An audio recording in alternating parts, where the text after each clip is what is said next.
মাদ্রাসাতে দাও বাবা মা তোমাদের সন্তান, কোরআন হাদিস শিখে হবে সাচ্চা মুসলমান। মাদ্রাসাতে দাও বাবা মা তোমাদের সন্তান, কোরআন হাদিস শিখে হবে সাচ্চা মুসলমান। ঈমান ও আমলে হবে মুমিন মুসলমান, কোরআন হাদিস শিখে হবে সাচ্চা মুসলমান। এজন্য আমরা বলি প্রিয় ভাইয়েরা, সারা পৃথিবীর সবচেয়ে বড় বিজ্ঞানী সে যদি মুসলমান হয় এটা আমাদের গর্ব। কি বলেন? সারা পৃথিবীর সবচেয়ে বড় ডাক্তার সে যদি মুসলমান হয় এটাও আমাদের গর্ব। তাহলে সন্তানদেরকে ডাক্তার, ইঞ্জিনিয়ার, ব্যারিস্টার যা বানাতে চান নিষেধ করব না। শুরুতেই বলেছি বরং এটা ফরজে কিফায়া। তবে মনে রাখতে হবে এমন ভাবে তাকে ডাক্তার বানানো যাবে না, এমন ভাবে ইঞ্জিনিয়ার, ব্যারিস্টার এগুলো বানানো যাবে না যে সে ডাক্তার হবে, ইঞ্জিনিয়ার হবে, ব্যারিস্টারই হবে, শুধু দিন সম্পর্কে কিছুই বুঝবে না, বরং নাস্তিক হয়ে যাবে। এই জন্য আমাদের করণীয় হলো, আমরা যদি তাদেরকে ডাক্তার, ইঞ্জিনিয়ার, ব্যারিস্টার বানাতে চাই, সবার আগে তাকে কি শিক্ষা দিতে হবে বলেন? দিন শিক্ষা দিতে হবে। সবার আগে তাকে দিন শিক্ষা দিব। সবার আগে তাকে নুরানি মাদ্রাসায় ভর্তি করায় দেন। নামাজ, রোজা, উযু সে শিখে যাবে। হিফজ শাখায় ভর্তি করিয়ে দেন, নাজেরা ভালো করে শিখে বিশুদ্ধ কোরআন তেলাওয়াত সে শিখে যাবে। এছাড়াও আরো কিছু ক্লাস প্রয়োজনীয় দিনটা যেন সে শিখতে পারে, এবার তাকে জেনারেলে দিয়ে দেন। ব্যারিস্টার বানান, ইঞ্জিনিয়ার বানান, ডাক্তার বানান, আমাদের কোনো আপত্তি। এবার যখন সে ডাক্তার হবে, পাশাপাশি নামাজও পড়তে জানবে, তিলাওয়াতও করতে জানবে, আপনার এই সন্তান কখনো নাস্তিক হবে না। এজন্য যদি এই কাজটা না করান, শুধুই স্কুলে দিলেন, শুধুই কেজিতে দিলেন, তারপরে হাই স্কুলে, কলেজে, ভার্সিটিতে বড় বিজ্ঞানী হয়ে গেল, দিন সম্পর্কে সে কিছুই জানে না। বিজ্ঞানে গিয়ে যখন এক একটা বিষয়ে পড়বে, কোরআনের সাথে সাংঘর্ষিক হয়ে যাবে। কোরআন সম্পর্কে তার কোনো মেধা না থাকার কারণে সে কোরআনের বিরুদ্ধের মতটাই গ্রহণ করতে বাধ্য হয়ে যাবে। নাউযুবিল্লাহ। এই জন্য আমাদের সন্তানদেরকে সবার প্রথমে দিন শিক্ষা দিব কি দিব না বলেন? সবাই নিয়ত করেন। এই আলোচনাটা এখন কেন নিয়ে আসলাম? এখন নভেম্বর চলে, ডিসেম্বর সামনের মাসে আপনাদের সন্তানদেরকে ভর্তি করানোর কিন্তু উপযুক্ত সময় হলো এটা। ঠিক না ভাই? ঠিক। সিদ্ধান্ত নিতে হবে। প্রিয় ভাই, বারবার বলেছি, আপনি জেনারেল শিক্ষায় শিক্ষিত করবেন, কোনো আফসোস নাই, তবে আগে তাকে দিন শিখাতে। এজন্য শুরুতে আমরা মাদ্রাসায় পড়াবো, বলেন ইনশাআল্লাহ। আজকের পবিত্র জুমায় আগত সম্মানিত মুসল্লিয়ান ইকরাম, আমরা সর্বপ্রথম মহান রব্বুল আলামিনের দরবারে প্রাণ ভরে শুকরিয়া আদায় করব, এজন্য যে তিনি আমাদেরকে দয়া করে, মায়া করে, ভালোবেসে দুনিয়ার সকল ব্যস্ততা থেকে ফারিগ করে আমাদের হায়াতকে দীর্ঘ করে আমাদেরকে সুস্থ রেখে তার ডাকে সাড়া দিয়ে মসজিদে আগে আগে এসে কিছু কথা বলার এবং শোনার সুযোগ করে দিয়েছেন। সেজন্য আমরা আমাদের হৃদয়ের সব আবেগ, অনুভূতি, ভালোবাসা উজাড় করে প্রাণ ভরে শুকরিয়া আদায় করি, আলহামদুলিল্লাহ।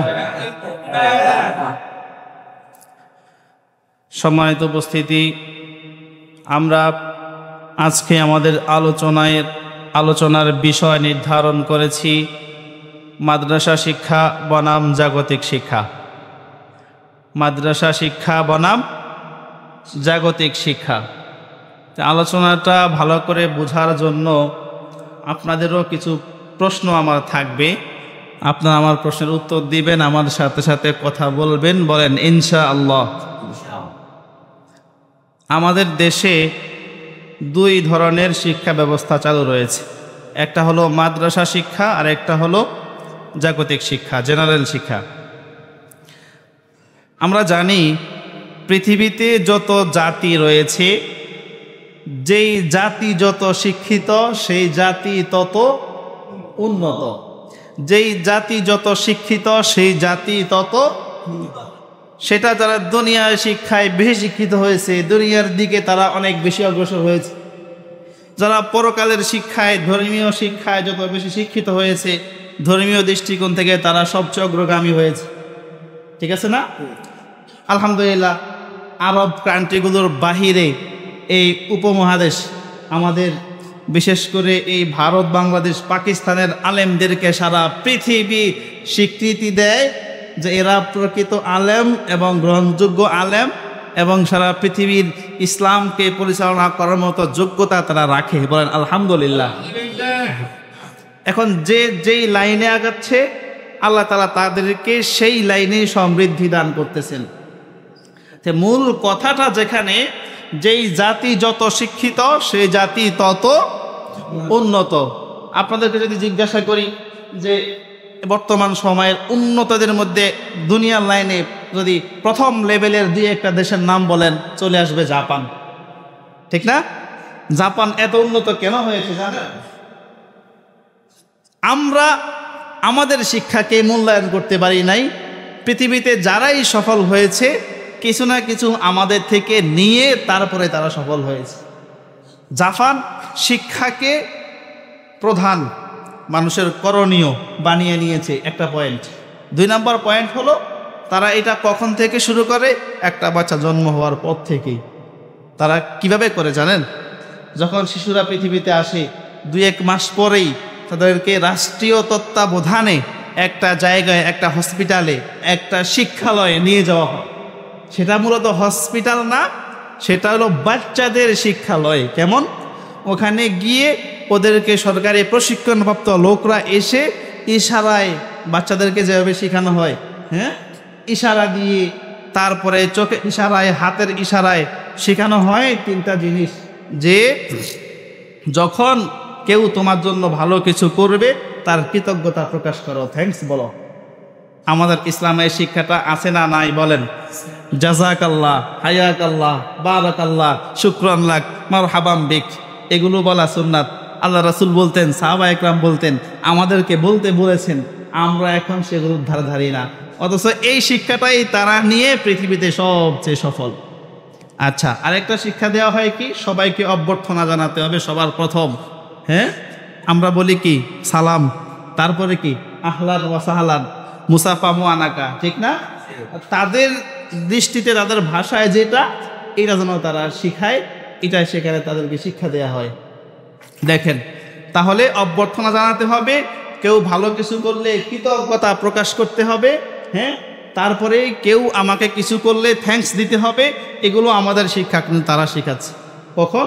একদম শিশুকাল থেকে। দেখেন, এখন পৃথিবীতে সব চাইতে ভদ্র জাতির মধ্যে জাপানিরা একটা, এবং জ্ঞান বিজ্ঞানেও তারা অনেক দূর এগিয়ে। প্রিয় ভাইয়েরা, তাহলে যেই জাতির শিক্ষা যত উন্নত সেই জাতি তত, যেই জাতি যত শিক্ষিত সেই জাতি তত সারা পৃথিবী স্বীকার করে।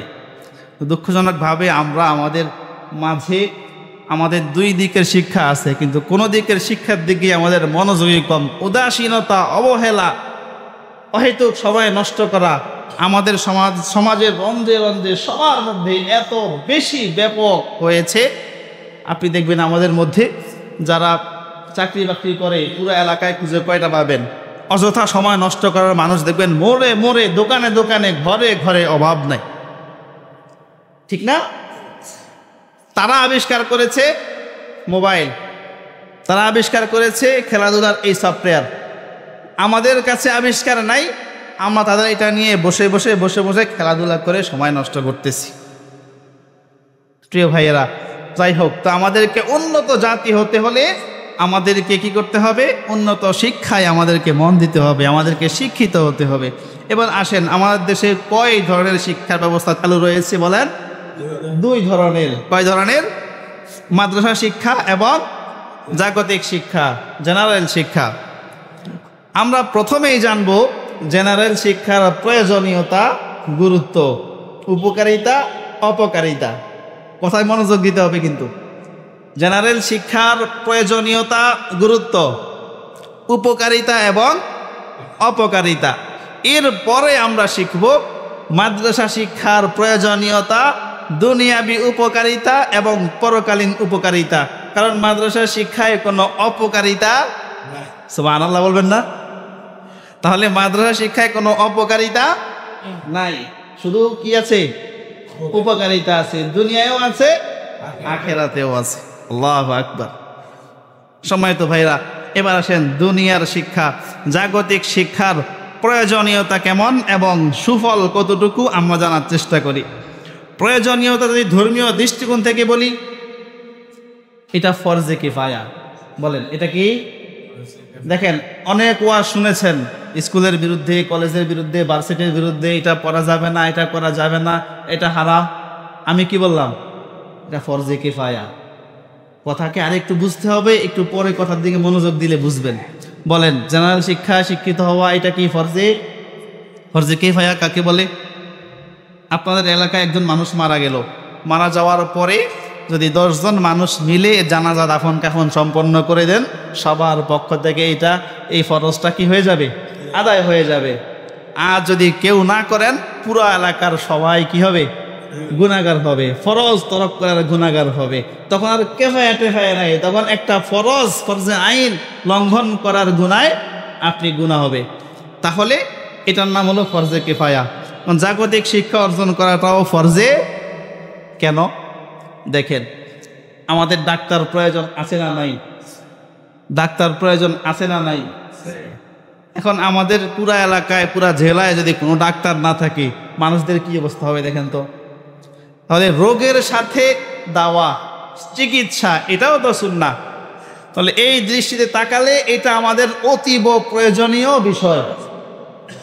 সেই জন্য এটা হলো ফরজে কিফায়া। এলাকার মধ্যে কয়েকজন ডাক্তার এমন থাকে যারা পুরো এলাকার সবাইকে সার্ভিস দিতে পারে, তাহলে সবাই ফরজে কিফায়া আদায় হয়ে যাবে। আর যদি একজন না থাকে, সবাই কি হবে? গুনাহগার হবে। কথা ভালো করে বুঝবেন।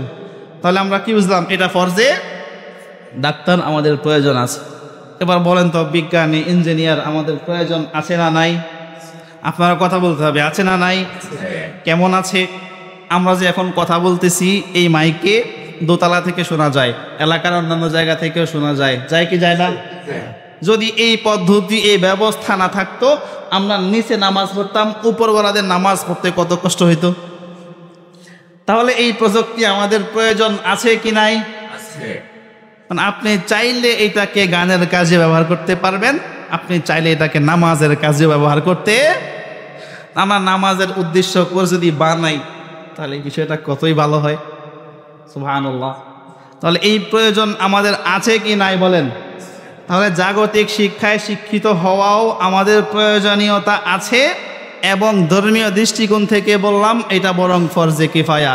এবার জাগতিক শিক্ষায় শিক্ষিত হয়ে আপনি যে কাজগুলো করবেন, শর্ত সাপেক্ষে এগুলার মধ্যে আপনার সওয়াবও হতে পারে। কেমন?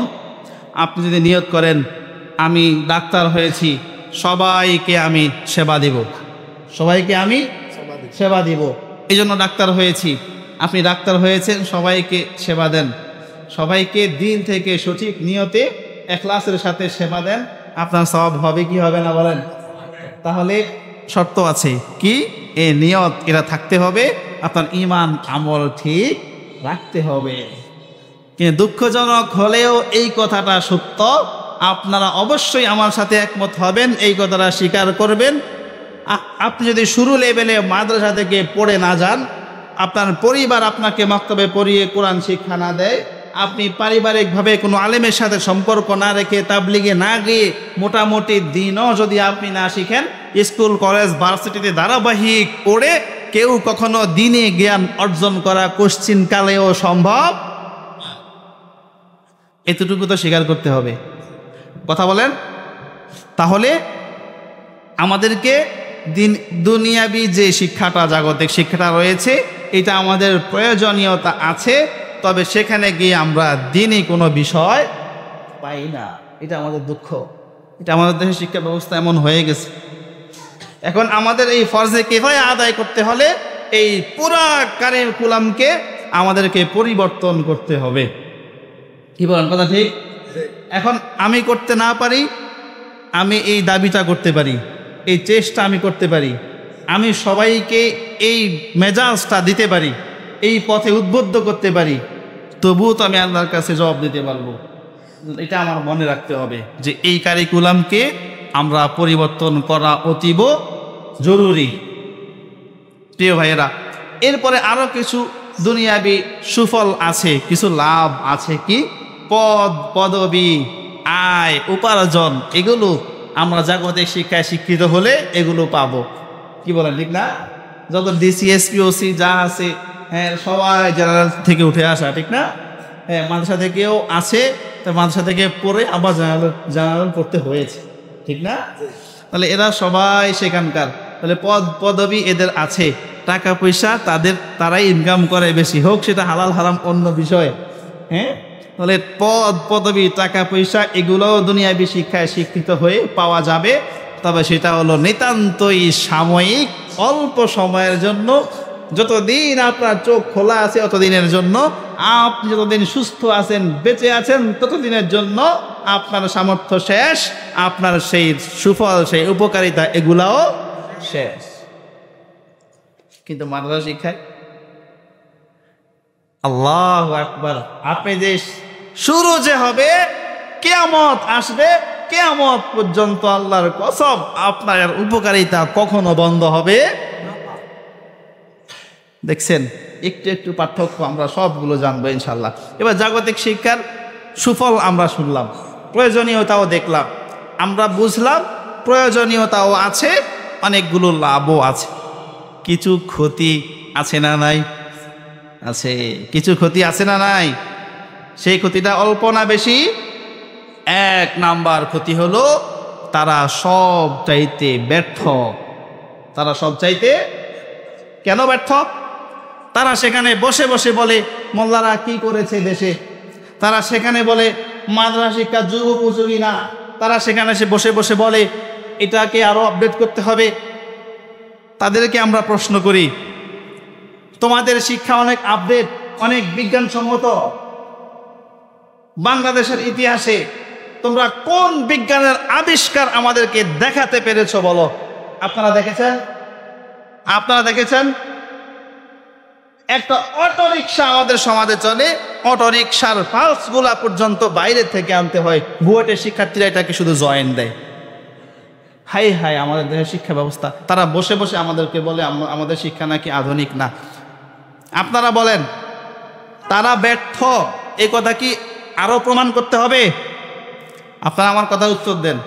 তারা যে ব্যর্থ, এই কথা কি আবারও প্রমাণ করতে হবে? তারা ব্যর্থ, আমরা সফল। কারণ দিন ইসলাম যেটুকু বোঝা দরকার দেশের ধর্মীয় শিক্ষা প্রতিষ্ঠানগুলোতে কতটুকু শেখানো হয়, বাংলাদেশের আলেমদেরকে সারা পৃথিবী স্বীকৃতি দিয়েছে এবং ভবিষ্যতেও দিবে ইনশাআল্লাহ। তাহলে আমরা সফল না ব্যর্থ? দিন ইসলাম আমরা বুঝি, ইমান আমরা বুঝি, তাদের লক্ষ্য উদ্দেশ্য হলো তারা বিজ্ঞান আবিষ্কার করবে, তারা পৃথিবীর সাথে তাল মিলিয়ে চলবে। বাস্তবতায় আমরা দেখতে পাই বিজ্ঞানের বউ তারা এখন আবিষ্কার করতে পারলো না। আমরা মাদ্রাসা শিক্ষা কি দেই? ধর্মীয় শিক্ষা শিক্ষিত করি, দিন ইসলাম শেখানোর চেষ্টা করি, দিন ইমান ঠিক রাখার চেষ্টা করি, আল্লাহ তাআলার পথ, জান্নাতের পথ দেখানোর চেষ্টা করি। এই বিষয়ে সারা পৃথিবী আমাদেরকে স্বীকৃতি দেয়। তোমাদের বিশ্ববিদ্যালয়কে পৃথিবীর কয়েকশো বিশ্ববিদ্যালয় খুঁজলেও বাংলাদেশের ঢাকা বিশ্ববিদ্যালয় খুঁজে পাওয়া যায় না, ঠিক না ভাই? ঠিক বলেন। তাহলে সফল আমরা না তারা? বলেন আমরা না তারা? তাহলে আমাদের জায়গায় আমরা কি? আলহামদুলিল্লাহ সফল। বাংলাদেশকে বিশ্ব চ্যাম্পিয়ন করেছে তারা দুর্নীতিতে। এরা সবাইকে জেনারেল শিক্ষা শিক্ষিত ছিল না? বাংলাদেশ দুর্নীতিতে চ্যাম্পিয়ন হয়েছে, এটা কি আমার কথা? কথা বলে না, এটা কি আমার কথা? আর আপনারা জানেন না? আপনারা শুনেন নাই? এটা পৃথিবীর দুর্নীতি কমিশন যা যা সংস্থা আছে তারা জরিপ করে সেটা বলেছে, এটা আমার আপনার কথা না। তাহলে যারা দুর্নীতিতে বাংলাদেশকে একাধিকবার চ্যাম্পিয়ন বানিয়েছে, এই দেশের রাষ্ট্র পরিচালনা যারা করেছে, এমপি মন্ত্রী, ঠিক আছে না, প্রশাসনিক লাইনে যারা কাজ করেছে, এর জন্য তারাই তো দায়ী। কথা বলেন, তারা দায়ী? তাহলে তারা দুর্নীতিতে পৃথিবীতে আমাদেরকে চ্যাম্পিয়ন করেছে, আমাদেরকে বিজ্ঞানের কোনো বিষয় নিয়ে চ্যাম্পিয়ন করতে পারে নাই, আমাদের শিক্ষা ব্যবস্থাকে পৃথিবীর কাছে মাথা উঁচু করে দেখাইতে পারে নাই। পক্ষান্তরে আমার দেশের আলেমরাও পৃথিবী স্বীকৃত, আমার দেশের ছোট ছোট বাচ্চারা খুদে হাফেজরা বারবার প্রত্যেক বছর পৃথিবী চ্যাম্পিয়ন হয়েছে, আলহামদুলিল্লাহ। তাহলে বলেন সফল তারা না আমরা? তাদের উদ্দেশ্য ব্যর্থ, তারা ব্যর্থ, আমাদের উদ্দেশ্য সফল, আলহামদুলিল্লাহ আমরাও কি সফল। এবার তাদের আরেকটা কুফল শুনেন, তারা দায়িত্ব পালন করে না। এই কথা খেয়াল করবেন, তারা দায়িত্ব পালন। আপনি একজন ডাক্তারের দিকে তাকান, সরকারি হাসপাতালে তার ডিউটি কয় ঘন্টা, সে করে কয় ঘন্টা, সপ্তাহে তার ডিউটি কতদিন, সে আসে কতদিন, মাসে তার ডিউটি কতদিন, কত ঘন্টা সে পালন করে, কত ঘন্টা সে সারা দিন ওই হাসপাতাল, এখানে সেখানে, ওই ক্লিনিক, ওখানে অপারেশন, ওখানে এখানে সময়, ওখানে সময়, ওখানে ভিজিট, ওখানে সারা দিন শুধু ইনকাম আর ইনকাম। আমাদের পকেটের টাকা দিয়ে, আমাদের পকেটের ট্যাক্স দিয়ে তাদেরকে বেতন দেওয়া হয়, তারা সেই বেতনও নেয়, আমাদেরকে সার্ভিসও দেয় না, আবার ঘুরে ঘুরে ধান্দাও করে, ঠিক না বে ঠিক? আপনারা কি এরকম ভুক্তভোগী হন নাই? আচ্ছা, এবার দেখেন তো উকিলদের দিকে তাকান। সরকারি উকিল আছে না আমাদের দেশে? আচ্ছা, এরা তো সরকারি উকিল, এরা কি তবুও টাকা ছাড়া কাজ করে? আবার টাকা দিলে, আবার বাড়ায় দিলে, যে বাড়ায় দেয় তারটাকে মিথ্যা হইল সত্য করার চেষ্টা করে, এই কথা ঠিক? এখন এটা এগুলার ভিতরে যদি ঢুকি, এর কথার শেষ নাই, আপনারা জানেন।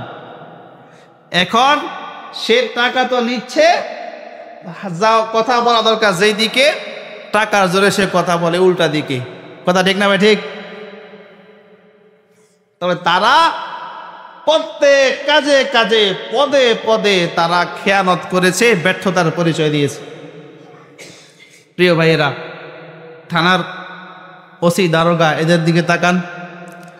যত মাস্তান, গুন্ডা, চোর, ডাকাত আছে, তারা টাকার কারণে তাদের সেবা করে, ভালো ভালো মানুষ গড়ে নিয়ে ধৈরা ধৈরা ধৈরা ধৈরা তারা তাদের জবাবদিহিতা পালন করে, ঠিক না ভাই ঠিক? প্রত্যেক কাজে তারা ব্যর্থতার পরিচয় দিয়েছে।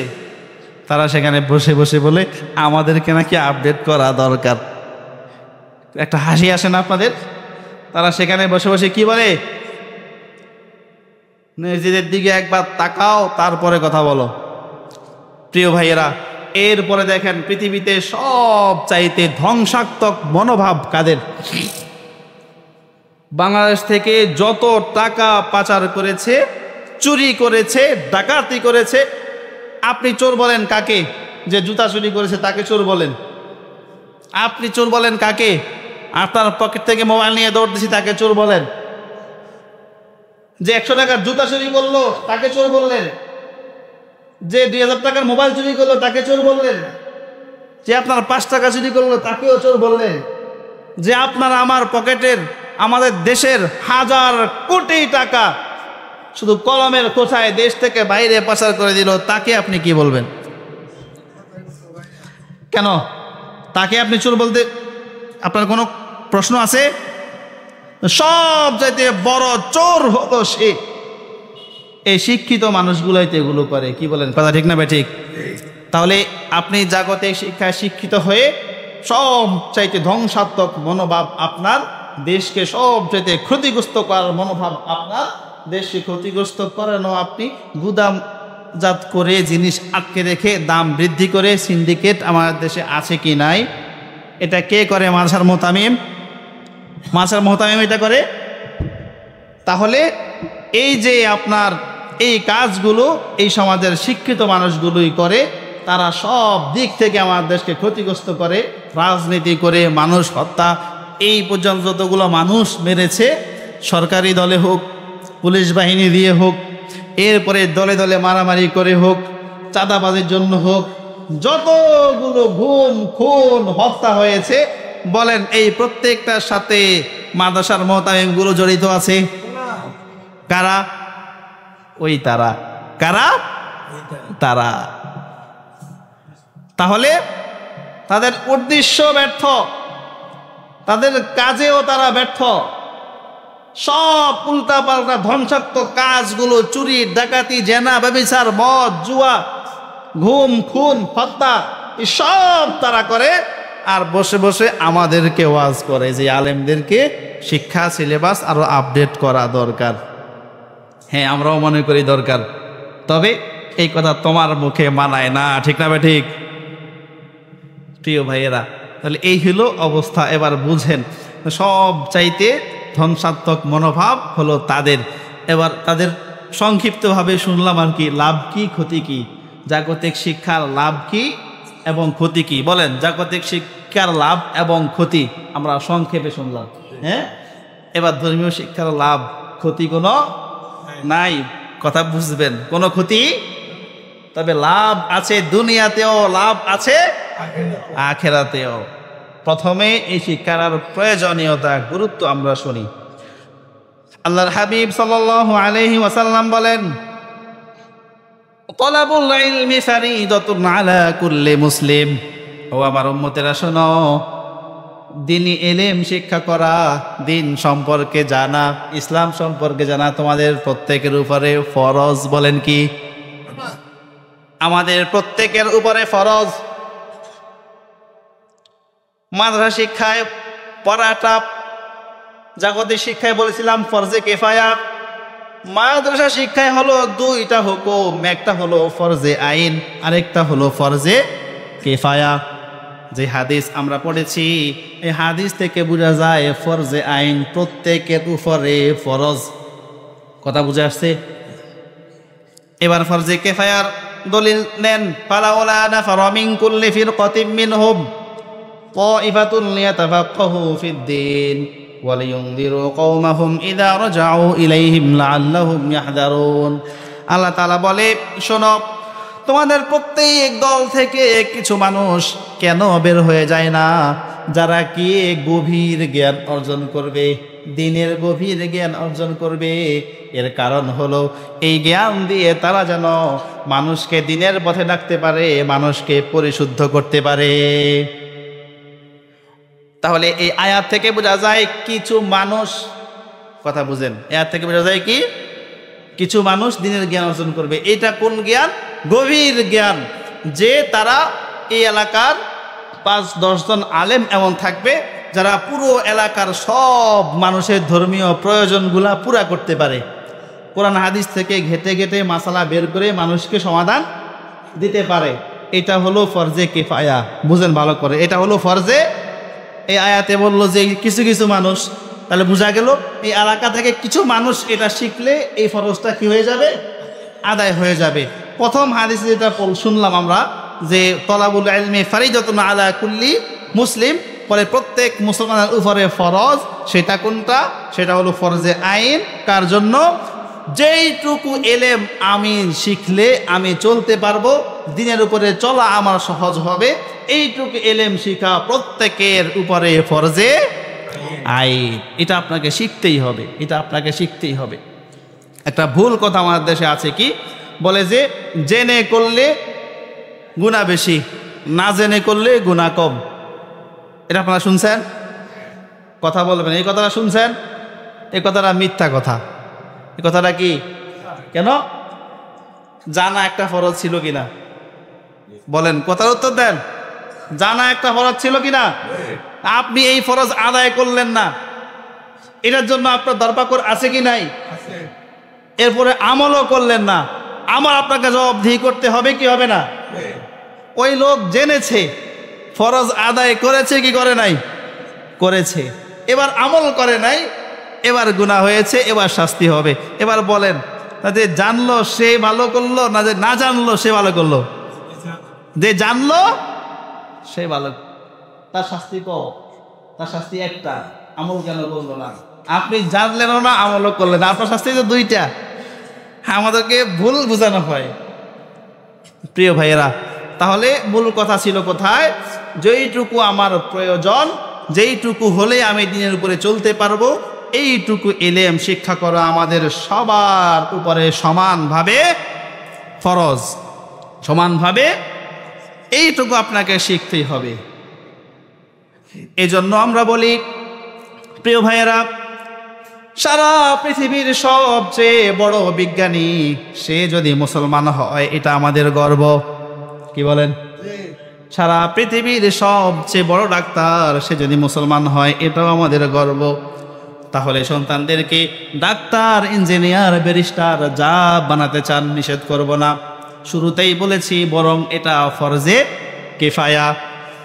তবে মনে রাখতে হবে এমন ভাবে তাকে ডাক্তার বানানো যাবে না, এমন ভাবে ইঞ্জিনিয়ার, ব্যারিস্টার এগুলো বানানো যাবে না যে সে ডাক্তার হবে, ইঞ্জিনিয়ার হবে, ব্যারিস্টারই হবে, শুধু দিন সম্পর্কে কিছুই বুঝবে না, বরং নাস্তিক হয়ে যাবে। এই জন্য আমাদের করণীয় হলো আমরা যদি তাদেরকে ডাক্তার, ইঞ্জিনিয়ার, ব্যারিস্টার বানাতে চাই সবার আগে তাকে কি শিক্ষা দিতে হবে বলেন? দিন শিক্ষা দিতে হবে। সবার আগে তাকে দিন শিক্ষা দিব। সবার আগে তাকে নুরানি মাদ্রাসায় ভর্তি করায় দেন। নামাজ, রোজা, উজু সে শিখে যাবে। হিফজ শাখায় ভর্তি করিয়ে দেন, নাজেরা ভালো করে শিখে বিশুদ্ধ কোরআন তেলাওয়াত সে শিখে যাবে।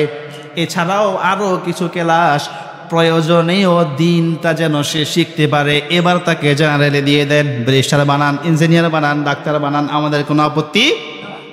এবার যখন সে ডাক্তার হবে পাশাপাশি নামাজও পড়তে জানবে, তিলাওয়াতও করতে জানবে, আপনার এই সন্তান কখনো নাস্তিক হবে না। এজন্য যদি এই কাজটা না করান, শুধুই স্কুলে দিলেন, শুধুই কেজিতে দিলেন, তারপরে হাই স্কুলে, কলেজে, ভার্সিটিতে বড় বিজ্ঞানী হয়ে গেল, দিন সম্পর্কে সে কিছুই জানে না। বিজ্ঞানে গিয়ে যখন এক একটা বিষয়ে পড়বে কোরআনের সাথে সাংঘর্ষিক হয়ে যাবে। কোরআন সম্পর্কে তার কোনো মেধা না থাকার কারণে সে কোরআনের বিরুদ্ধের মতটাই গ্রহণ করতে বাধ্য হয়ে যাবে। নাউযুবিল্লাহ। এই জন্য আমাদের সন্তানদেরকে সবার প্রথমে দিন শিক্ষা দিব কি দিব না বলেন? সবাই নিয়ত করেন।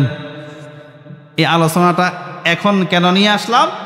এখন নভেম্বর চলে, ডিসেম্বর সামনের মাসে আপনাদের সন্তানদেরকে ভর্তি করানোর কিন্তু উপযুক্ত সময় হলো এটা। ঠিক না ভাই? ঠিক। সিদ্ধান্ত নিতে হবে। প্রিয় ভাই, বারবার বলেছি আপনি জেনারেল শিক্ষায় শিক্ষিত করবেন, কোনো আফসোস নাই, তবে আগে তাকে দিন শিখাতে। এজন্য শুরুতে আমরা মাদ্রাসায় পড়াবো, বলেন ইনশাআল্লাহ।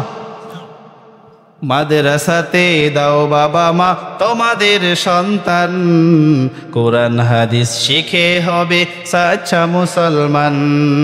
মাদ্রাসাতে দাও বাবা মা তোমাদের সন্তান, কোরআন হাদিস শিখে হবে সাচ্চা মুসলমান। ঈমান ও আমলে হবে মুমিন মুসলমান, কোরআন হাদিস শিখে হবে সাচ্চা মুসলমান।